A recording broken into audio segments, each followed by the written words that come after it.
কালকে সারা রাত মানে ঘুম হয় নাই, আজকে এখনো পর্যন্ত ঘুমাইতে পারি নাই।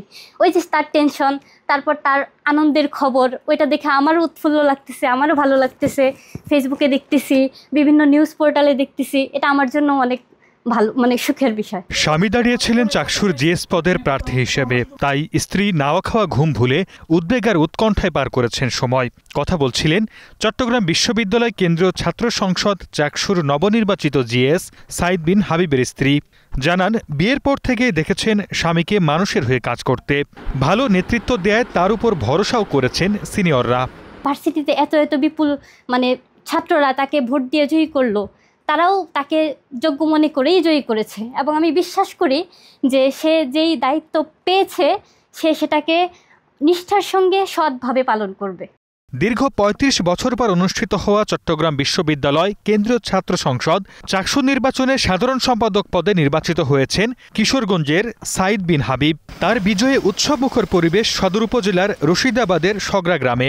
বিজয়ের খবরে বৃহস্পতিবার সকালে হয়বতনগর AU কালিম মাদ্রাসায় বিতরণ করা হয় মিষ্টি। এই প্রতিষ্ঠান থেকেই দাখিল ও আলিম পাশ করেছেন সাইদ। শিক্ষকরা জানান, সাইদের এই অর্জনে খুশি তারা। আমি হয়বতনগর AU কামিল মাদ্রাসার পরিবারের পক্ষ থেকে আল্লাহ রাব্বুল আলামিনের কাছে কৃতজ্ঞতা প্রকাশ করি।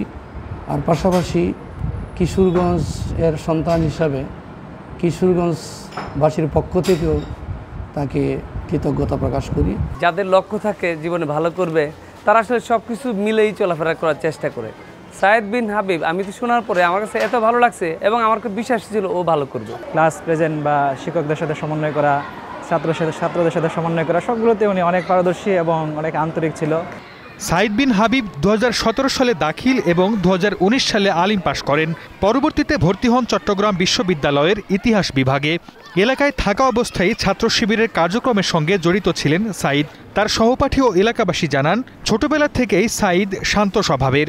আমাদের একটা অর্জনই মনে করছে এটা, যে আমাদের ভাই এখান থেকে আলিম পড়ে বিশ্ববিদ্যালয়ে প্রতিনিধিত্ব করছে, তো এই জন্যই আমরা মিষ্টি বিতরণ করতেছি। আমাদের এলাকার গৌরব, কিশোরগঞ্জের গৌরব, এতে আমরা খুব আনন্দিত। সবাই এলাকাবাসী সবাই আমরা খুব আনন্দিত আছি। ওর বিজয়েতে আমরা খুব খুশি, কারণ আমরা এলাকাবাসী অনেক গর্বিত তার বিষয়ে। ওনার ব্যবহার এবং আমল আখলাক সব দিক দিয়ে উন্নত ছিল। তার এই কথাবার্তা এবং কি নেতৃত্ব দেওয়ার মতো একটা গুণাবলী তার মধ্যে ছিল।